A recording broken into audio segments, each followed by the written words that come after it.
नमस्कार दर्शकों, स्वागत है आप सभी का राष्ट्र प्रथम में। मैं हूं आपके साथ मानसी जैन। आइए नजर डालते हैं इस वक्त की हेडलाइंस पर। अखिलेश यादव पर ब्रजेश पाठक का शाराना अंदाज में पलटवार, कहा ये झूठ और फरेब का जहर।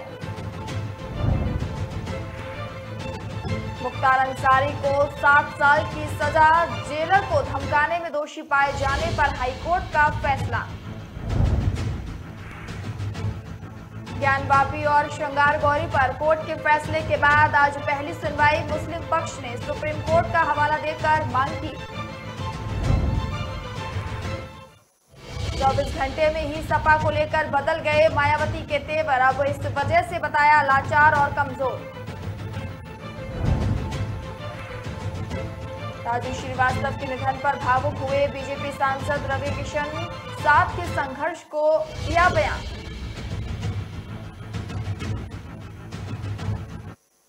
उत्तर प्रदेश में विधानसभा का मॉनसून सत्र चल रहा है। दरअसल बीते 2 दिनों में यूपी विधानसभा में समाजवादी पार्टी प्रमुख अखिलेश यादव ने राज्य में स्वास्थ्य व्यवस्था को लेकर सवाल खड़े किए। इस दौरान उन्होंने राज्य में स्वास्थ्य मंत्री और डिप्टी सीएम ब्रजेश पाठक पर जमकर जुबानी हमले बोले। इसके बाद पहले सीएम योगी आदित्यनाथ और फिर बुधवार को ब्रजेश पाठक ने शाराना अंदाज में सपा प्रमुख पर पलटवार किया। डिप्टी सीएम ने शाराना अंदाज में सपा प्रमुख पर निशाना साधते हुए कहा कि नफरत की एक बूंद ही माहौल बदनुमा कर गई।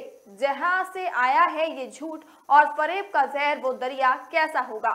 उन्होंने आगे कहा कि इन्होंने किसी अस्पताल का चित्र लगाया था, लेकिन जब मैंने तत्काल वहां का चित्र मंगाया तो पता चला कि ये सपा सरकार के वक्त का चित्र लगाकर लोगों को गुमराह कर रहे हैं। ब्रजेश पाठक ने कहा, ओम प्रकाश राजभर ने इन्हें सही आईना दिखाया था, जिन्होंने कहा था कि सरकार एसी कमरों से नहीं चलती है। मैं पूरे प्रदेश को इस बात का भरोसा दिलाता हूं कि हमारे पास यूपी में 3650 प्राथमिक स्वास्थ्य केंद्र हैं, जबकि 167 जिला अस्पताल और 853 सीएचसी हैं। इसके अलावा सब सेंटरों की संख्या 20,000 से ज्यादा है। मैं हर जगह जाऊंगा और सभी को चेक करूंगा। उन्होंने कहा कि समाजवादी पार्टी ने जो परंपरा डाली थी कि सब हाजिरी लगाकर गायब हो जाते थे, वो सभी इन्हीं के चेले हैं। मैं दावे के साथ कह सकता हूं कि हमारी सरकार सभी डॉक्टरों और कर्मचारियों को 100% अस्पतालों में रहने के लिए कह रही है। हम सभी दवाइयां निःशुल्क उपलब्ध करा रहे हैं। मेडिकल सप्लाई कॉर्पोरेशन के माध्यम से सभी दवाइयां उपलब्ध है। इनको पीड़ा इस बात की है कि बीजेपी और योगी सरकार में स्वास्थ्य व्यवस्था सुधर रही है।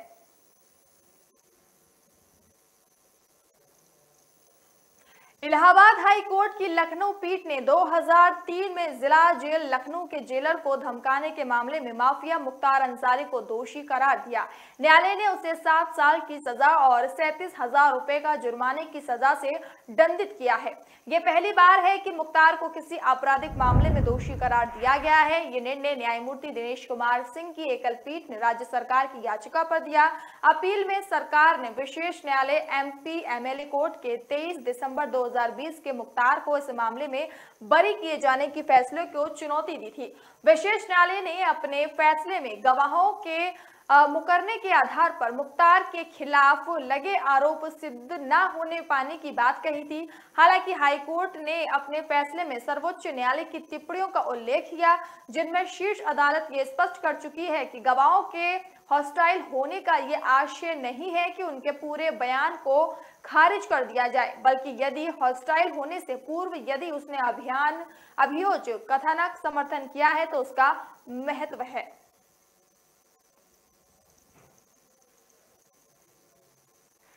वाराणसी की जिला अदालत में ज्ञानवापी मस्जिद और श्रृंगार गौरी केस में आज सुनवाई होगी। पिछली सुनवाई में अदालत ने इस केस में सुनने योग्य करार दिया था, जिसके बाद इस मामले की अगली सुनवाई 22 सितंबर को यानी आज रखी गई थी।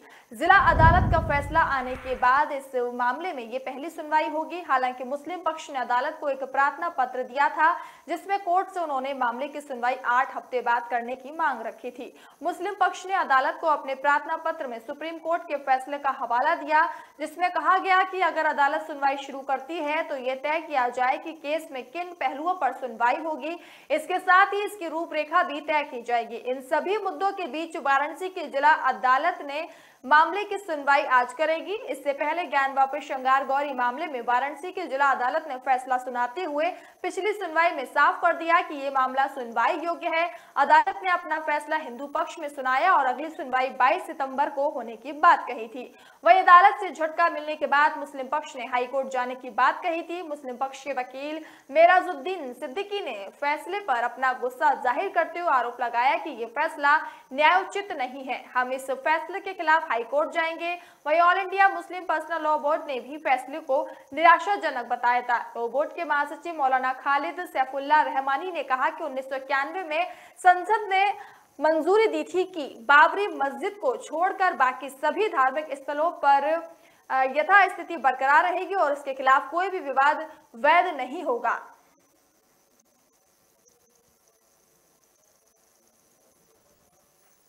उत्तर प्रदेश में विधानसभा का सत्र के पहले दिन ही समाजवादी पार्टी ने अखिलेश यादव के नेतृत्व में पैदल मार्च निकाला था। मार्च को लखनऊ पुलिस ने रोक दिया था, जिसके बाद बसपा प्रमुख मायावती ने ट्वीट कर बीजेपी सरकार पर निशाना साधा था, जिसे मायावती का सपा प्रमुख के खिलाफ नरम तेवर बताया जा रहा था। हालांकि 24 घंटे में ही बसपा सुप्रीमो के तेवर बदल गए।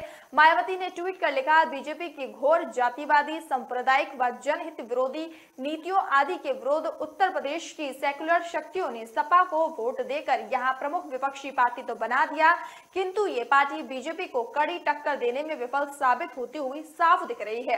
क्यों? बसपा सुप्रीमो ने अपने अगले ट्वीट में लिखा, यही कारण है कि बीजेपी सरकार को यूपी की करोड़ों जनता के हित का व कल्याण के विरुद्ध पूरी तरह से निरंकुश व जन विरोधी सोच व कार्यशैली के साथ काम करने की छूट मिली हुई है।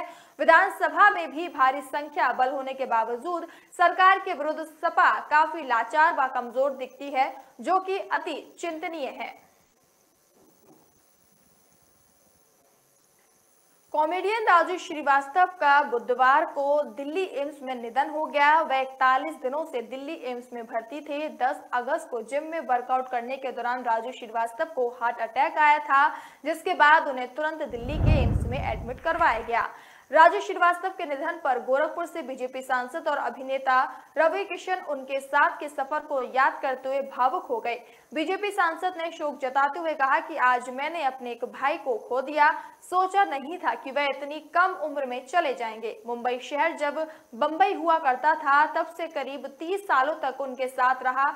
उनके ही साथ में मकान खरीदा मैंने। हम लोगों के जीवन का संघर्ष साथ में शुरू हुआ और हम दोनों साथ में ही आगे बढ़े। उनकी बिटिया से पिछले हफ्ते बात हुई थी। सांसद ने कहा कि उनकी बिटिया ने कहा था कि उन्होंने आंखें खोल दी हैं, लेकिन ईश्वर की क्या मंशा थी पता नहीं। ये खबर इतनी स्तब्ध करने वाली रही कि मैं बता नहीं सकता हूं। हमने एक ऐसे व्यक्ति को खो दिया जिसने स्टैंड अप कॉमेडी को जगह दिलाई। राजू श्रीवास्तव इंटरनेशनल ब्रांड थे। उनके जाने से सबसे बड़ी क्षति उनकी पत्नी, बच्चों और बेटियों को है, क्योंकि वो एक अच्छे पिता और एक अच्छे पति थे। रवि किशन ने कहा, वे हमेशा हंसाते रहते थे।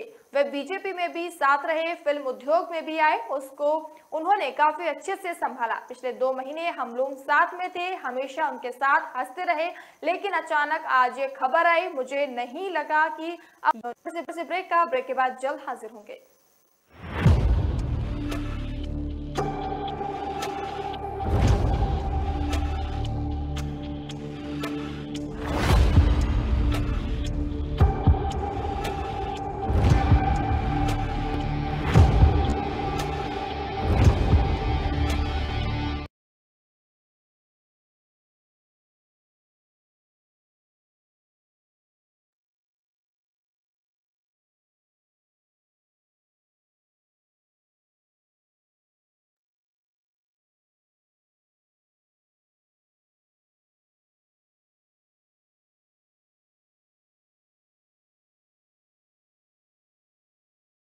दिल का परिंदा उड़ चला, अंदाज अपना मन चला, खुद की तो सुन ले, जी भर के जी ले, रुकना ना तू अब ठहर।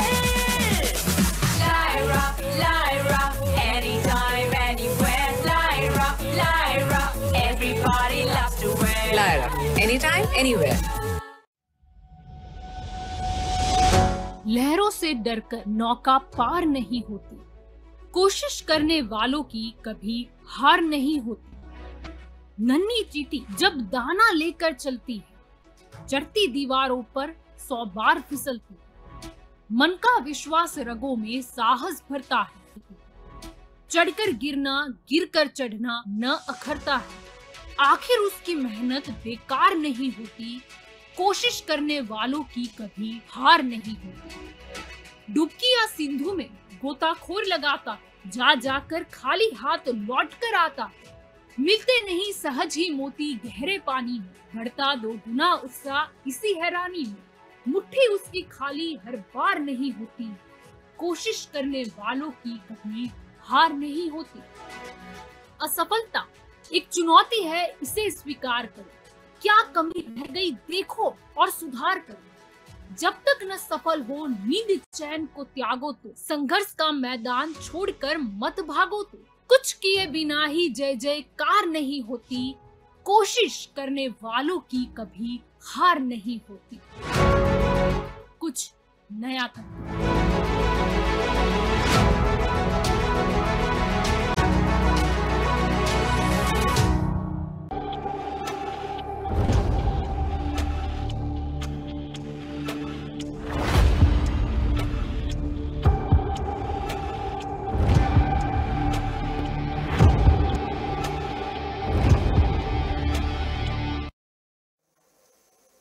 ब्रेक के बाद एक बार फिर से आप सभी का स्वागत है। कॉमेडियन राजू श्रीवास्तव का दिल्ली एम्स में निधन हो गया है। वे बीते 41 दिनों से दिल्ली एम्स में भर्ती थे। 10 अगस्त को जिम में वर्कआउट करने के दौरान राजू श्रीवास्तव को हार्ट अटैक आया था, जिसके बाद उन्हें तुरंत दिल्ली के एम्स में एडमिट करवाया गया। कॉमेडियन के निधन पर सीएम योगी आदित्यनाथ ने शोक व्यक्त किया है।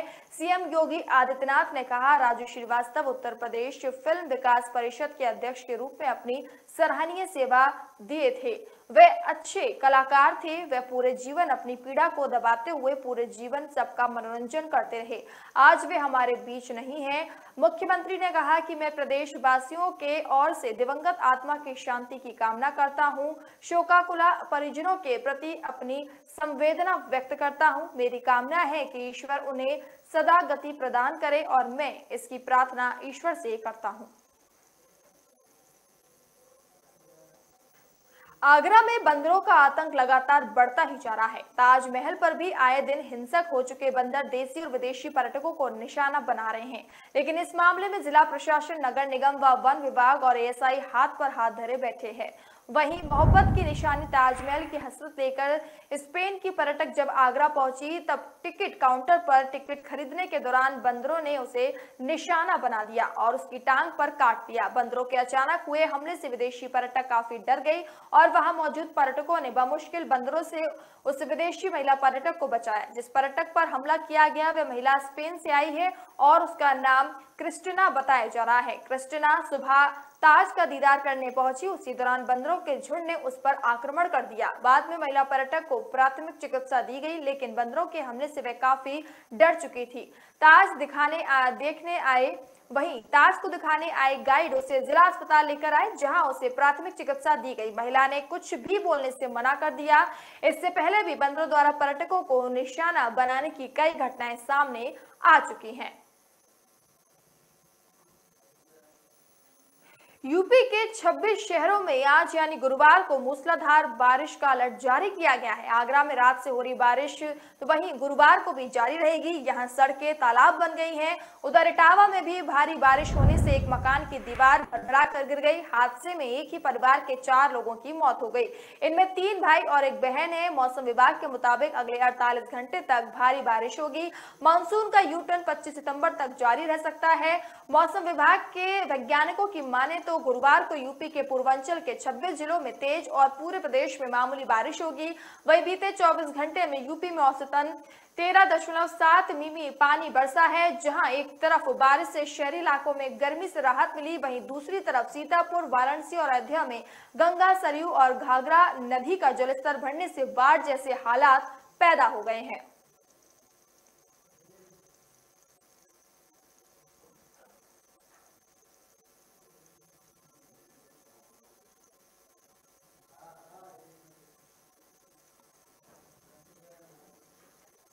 आजमगढ़ में आपके सांसद संजय सिंह पहुंचे। यहां उन्होंने कहा बीजेपी अब भारतीय खोखा पार्टी बन चुकी है। यूपी की कानून व्यवस्था ध्वस्त हो चुकी है। गुंडे माफिया जेल में होते तो लखीमपुर खीरी कांड, मुरादाबाद में रेप का मामला सामने नहीं आता। यहां पर सिर्फ ट्रांसफर का धंधा चल रहा है। उन्होंने कहा आने वाले निकाय चुनाव में पूरे यूपी में अपने सिंबल पर चुनाव लड़ने जा रहा हूं। इसको लेकर लगातार तैयारियां चल रही हैं। प्रदेश के जिलों में लगातार दौरा किया जा रहा है। यूपी को संगठन की दृष्टि से 8 प्रांतों में बांटा गया है।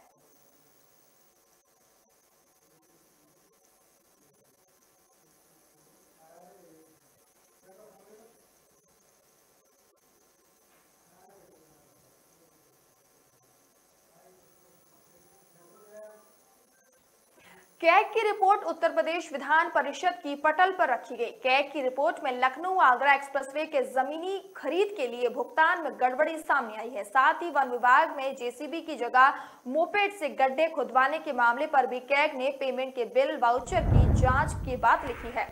साथ ही इस रिपोर्ट में लखनऊ के चक गंजरिया फार्म में बने उच्च स्तरीय कैंसर इंस्टीट्यूट के निर्माण कार्यों में हुए खर्चे पर भी सवाल उठाए गए। भारत के नियंत्रक एवं महालेखा परीक्षक यानी कैग की रिपोर्ट में साल 2016 से 2019 तक में हुए कामों की गड़बड़ियों का जिक्र किया गया। उत्तर प्रदेश राज्य सड़क परिवहन निगम में फास्टैग और वन विभाग में पौधारोपण के में हुए घपलों की पूरी कहानी भी कैग रिपोर्ट में है। सपा सरकार में बने लखनऊ आगरा एक्सप्रेस वे के लिए जमीन खरीद में तय दर से ज्यादा पर खरीद 3 करोड़ 65 लाख रुपए का भुगतान किया गया। कन्नौज के पास ये जमीन लखनऊ आगरा एक्सप्रेसवे के निर्माण के लिए ली गई थी। कैग ने अपनी रिपोर्ट में लिखा कि इस मामले में सरकार का जवाब नहीं मिल सका। कैग की रिपोर्ट में पौधारोपण के लिए मोपेड से खुदवाने का जिक्र भी है। वहीं वन विभाग में जेसीबी की जगह मोपेड से गड्ढे खुदवाने के मामले में हुए भुगतान के सभी बिल वाउचर की जांच होनी चाहिए। कैग की रिपोर्ट में सरकार ने सिफारिश की है। फिलहाल वक्त तो चला एक छोटे से ब्रेक का। ब्रेक के बाद जल्द हाजिर होंगे।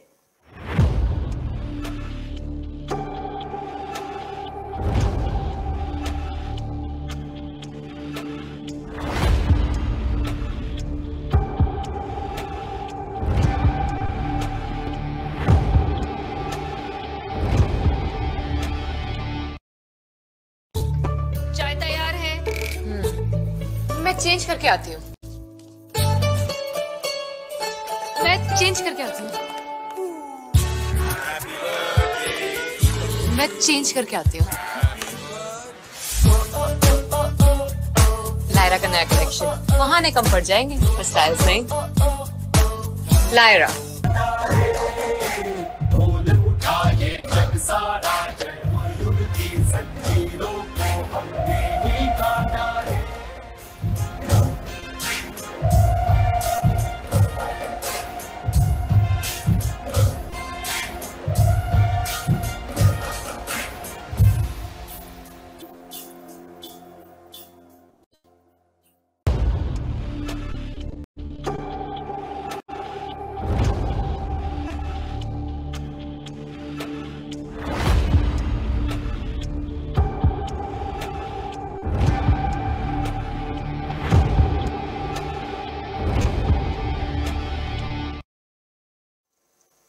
ब्रेक के बाद एक बार फिर से आप सभी का स्वागत है। बिजनौर में बढ़ रहे नशे के कारोबार के खिलाफ अब पुलिस का एक बड़ा अभियान चलाने जा रही है। एसपी दिनेश सिंह के निर्देश में तीनों एडिशनल एसपी की अगुवाई में जिले भर की पुलिस 23 सितंबर से 26 सितंबर तक 4 दिवसीय नशा बेचने वालों के खिलाफ अभियान चलाने जा रही है। दरअसल इन दिनों बिजनौर में नशे का कारोबार तेजी से फल फूल रहा है। नशे की लत में युवा पीढ़ी काफी संख्या में बढ़ती जा रही है। नशे का कारोबार करने वाले नशे का सामान बेचकर मोटा मुनाफा कमा रहे हैं। नशे के कारोबार करने वाले माफियाओं के खिलाफ एक बहुत बड़ा अभियान पुलिस चलाने वाली है। पुलिस बिजनौर में नशे से संबंधित चीजों का क्रय विक्रय करने वालों को चिन्हित करेगी, जिसके बाद उन्हें उनके खिलाफ कार्रवाई की जाएगी। एसपी दिनेश सिंह ने बताया कि प्रत्येक थाने पर पर्याप्त पुलिस कर्मियों की टीमों का गठन किया जाएगा। थाना क्षेत्र के कोने कोने में युवाओं में नशा परोस कर उनकी जिंदगी से खिलवाड़ करने वालों पर कार्रवाई की जाएगी।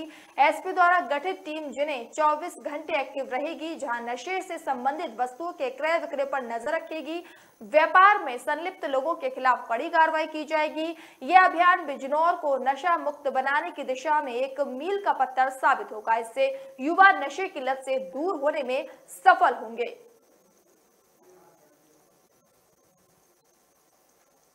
बीजेपी के राष्ट्रीय प्रवक्ता और पूर्व राज्यसभा सांसद जफर इस्लाम मुरादाबाद पहुंचे, जहां उन्होंने अखिलेश यादव के पैदल मार्च को लेकर उन पर जमकर निशाना साधा। जफर इस्लाम ने कहा कि मार्च करने का सभी को अधिकार है, लेकिन मार्च करने का जो तरीका होता है वह बहुत जरूरी है। उन्होंने कहा कि मार्च करने के लिए परमिशन की जरूरत होती है, परमिशन पहले से नहीं थी, इजाजत लेने के बाद आप मार्च कीजिए, ऐसा नहीं होना चाहिए। असेंबली के सामने अचानक भीड़ लगाकर मार्च करना शुरू कर दें।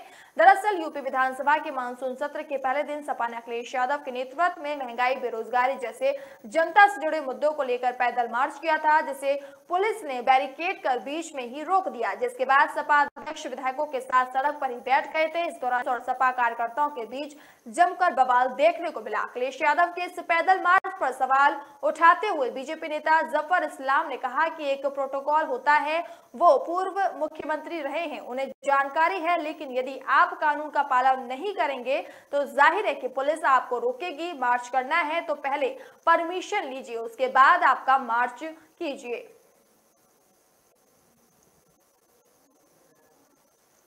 बिहार के मुख्यमंत्री नीतीश कुमार लोकसभा चुनाव से पहले विपक्ष को एकजुट करने में जुटे हैं, जिसके लिए वो तमाम विरोधी दलों के नेताओं से मुलाकात भी कर रहे हैं। इस बीच यूपी के सियासी गलियारों में इस बात को लेकर चर्चा भी तेज हो गई है कि नीतीश कुमार 2024 के लोकसभा चुनाव में यूपी की फूलपुर लोकसभा सीट से चुनाव लड़ सकते हैं, जिसे लेकर अब त्रिपुरा के पूर्व सीएम और बीजेपी के वरिष्ठ नेता बिलंब कुमार देव का बयान सामने आया है। उन्होंने नीतीश कुमार पर निशाना साधते हुए कहा कि अगर वो यहां से चुनाव लड़ते हैं तो उनकी जमानत तक जब्त हो जाएगी। बिलंब देव कौशाम्बी के सांसद रहे। विनोद सोनकर के पिता को श्रद्धांजलि देने के लिए प्रयागराज वे पहुंचे थे, जहां मीडिया से बात करते उन्होंने नीतीश कुमार पर जोरदार हमला किया। पूर्व सीएम ने कहा कि अगर नीतीश कुमार फूलपुर से चुनाव लड़ते हैं तो यहां उनकी जमानत जब्त हो जाएगी। 2014 के वाराणसी चुनाव में जो अंजाम अरविंद केजरीवाल का हुआ था, वही नीतीश कुमार का होगा। अरविंद केजरीवाल की तरह नीतीश कुमार की जमानत भी जब्त हो जाएगी। बिलंब देव ने कहा कि नीतीश कुमार को हमेशा बीजेपी ने ही मुख्यमंत्री बनाया है। वो सबसे पहले 13 दिन के लिए बीजेपी की वजह से ही मुख्यमंत्री बने थे। बीजेपी गठबंधन धर्म का पालन करने वाली पार्टी है। कॉमेडियन राजू श्रीवास्तव का निधन बुधवार को दिल्ली के एम्स में हो गया। वे बीते 41 दिनों से दिल्ली एम्स में भर्ती थे। 10 अगस्त को जिम में वर्कआउट करने के दौरान राजू श्रीवास्तव को हार्ट अटैक आया, जिसके बाद उन्हें तुरंत दिल्ली के एम्स में एडमिट करवाया गया। कॉमेडियन के निधन पर समाजवादी पार्टी प्रमुख अखिलेश यादव ने दुख जताया है। अखिलेश यादव ने कहा, राजू श्रीवास्तव बहुत गरीब परिवार से निकलकर और अपने टैलेंट से देश दुनिया में अपनी पहचान बनाई थी। इतने दिनों तक वे लगातार अपने जीवन से लड़ते रहे। इसमें डॉक्टरों का प्रयास होगा, जो बेहतर से बेहतर इलाज मिल सका था वो उन्हें मिला, लेकिन इसके बावजूद भी हमने उन्हें खो दिया। ऐसे कॉमेडियन और हुनर के लिए कम पैदा होते हैं लोग। सपा प्रमुख ने कहा, मुझे याद है कि वो समाजवादी पार्टी में शामिल हुए थे और चुनाव लड़ना चाहते थे। वे बहुत ही साधारण व्यक्ति थे। वे जमीनी चीजों को जानते और पहचानते थे। वे जमीनी बातों को अपने टैलेंट के सहारे लोगों तक पहुंचा देते थे। उन्होंने अपना नाम रोशन किया और यश भारती से सम्मानित रहे। ऐसे लोग कभी कभार हमारे बीच में आते हैं। इसके अलावा डिप्टी सीएम केशव प्रसाद मौर्य ने भी फिल्म जगत में अपने सहज हास्य से एक अलग पहचान बनाने वाले प्रसिद्ध कॉमेडियन और हमारे अतिप्रिय बीजेपी नेता राजू श्रीवास्तव के असामयिक निधन से मन व्यथित है। उनका निधन कला एवं फिल्म जगत के लिए अपूर्णीय क्षति है। उत्तर प्रदेश में विधानसभा का मॉनसून सत्र जारी है। विधानसभा के सत्र के दौरान समाजवादी पार्टी प्रमुख अखिलेश यादव ने सरकार की स्वास्थ्य व्यवस्था पर जमकर सवाल खड़े किए, जिसके बाद सीएम योगी आदित्यनाथ ने खुद खड़े होकर सपा प्रमुख के सवाल का जवाब दिया। इस दौरान उन्होंने सपा प्रमुख पर जमकर हमला बोला। सीएम योगी के जुबानी हमले में सपा के खिलाफ बीजेपी का 5 सूत्री एजेंडे की झलक देखी गई। दरअसल अखिलेश यादव के आरोपों पर जवाब देने के लिए सीएम योगी खुद खड़े हुए। इस दौरान उन्होंने पूर्व की सपा सरकार पर भी सवाल खड़े कर दिए। सीएम योगी के संबोधन में बीजेपी के 5 सूत्री एजेंडे की झलक साफ दिख रही थी। इसमें पहला नंबर अखिलेश यादव पर सीधे जुबानी हमला था। अखिलेश यादव ने जैसे ही बातें खत्म की, सीएम योगी खुद खड़े हो गए और जमकर जुबानी प्रहार किए। एजेंडे में दूसरे नंबर पर बेहद ही आक्रामक अंदाज है। विधानसभा में सपा प्रमुख के आरोपों पर सीएम योगी का पलटवार बेहद ही आक्रामक अंदाज में था। इस दौरान उन्होंने सपा पर तमाम आरोप भी लगाए। इसके बाद तीसरे नंबर पर सपा को उसके पुराने रिकॉर्ड पर घेरते हैं। सीएम योगी जब बोल रहे थे तो उन्होंने सपा सरकार के पूर्व कार्यकाल पर जमकर निशाना साधा। उन्होंने उस समय के आंकड़ों को रखते हुए उनके पुराने रिकॉर्ड पर विपक्ष को घेरा। बीजेपी के एजेंडे में चौथे नंबर पर हर मुद्दे पर दमदार तर्क के साथ जवाब देना। मुख्यमंत्री ने अपने कोरोना काल और आंकड़ों के वैक्सीनेशन के साथ नेशनल हेल्थ सर्वे के आंकड़ों को रखते हुए दमदार तर्क के साथ विपक्ष के आरोपों पर जवाब दिया। वहीं 5वें एजेंडे पर सपा को 2024 के लिए कमजोर साबित करना है। इसके लिए मुख्यमंत्री ने पूर्व की सपा सरकार के दौरान कारनामों पर जमकर निशाना भी साधा। फिलहाल इस बुलेटिन में इतना ही। अब मुझे दीजिए इजाजत। नमस्कार।